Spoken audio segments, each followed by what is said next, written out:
अस्सलाम वालेकुम रहमतुल्लाहि व बरकातुहू। मुझे कहते हैं नाज़ो। आई होप कि आप लोग सब ठीक होंगे। अल्हम्दुलिल्लाह मैं भी ठीक ठाक हूँ।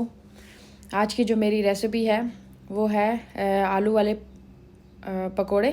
तो यहाँ मैंने जूलियन कटिंग में मैंने आलू काट लिए हैं और साथ में मैंने इसके अंदर स्लाइस में यानी कि और साथ में मैंने बेसन ऐड कर दिया है। कुछ स्पाइस जो आपको विजुअल नज़र भी आ जाएंगे, जिसमें ग्रीन चिली है, फ्लेक्स चिली है और लाल मिर्चों का पाउडर है। और ये वैसे ही मैं ऊपर इसको कवर करने लगी थी, ये इसके अंदर ऐड नहीं करना। और इसके अंदर मैंने सॉल्ट जो नमक ऐड किया है और इसको अब हम इसको कवर करके रख देंगे 20-15 मिनट तक, ठीक है।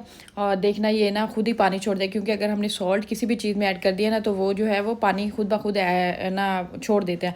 बेसन में पानी ऐड करने की ज़रूरत नहीं है। अगर हमने सॉल्ट नहीं ऐड किया, तो फिर बाद में ऐड करेंगे तो फिर पानी थोड़ा सा ऐड कर सकते हैं। अभी देखिए मैंने इसमें सॉल्ट ऐड किया था, ये खुद ब खुद ही 15-20 मिनट के बाद इसने पानी छोड़ दिया था, मुझे इसमें ऐड करने की ज़रूरत नहीं रही।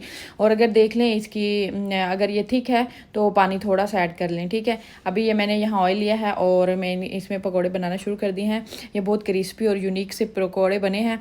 आई होप कि आपको मेरी ये रेसिपी पसंद आएगी।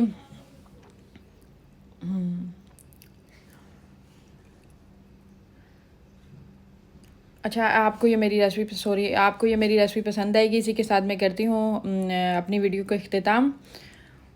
और इसको मैं सर्व करूँगी मेरे होममेड केचप, इसकी रेसिपी भी मैंने अपलोड की हुई है उसके साथ। और इमली की चटनी जो वो भी मैंने होममेड बनाई हुई है, वो भी मैंने यहाँ शेयर की हुई है, आप वहाँ जाके देख सकते हैं। वहाँ दोनों रेसिपीज़ शेयर हुई हैं, ठीक है।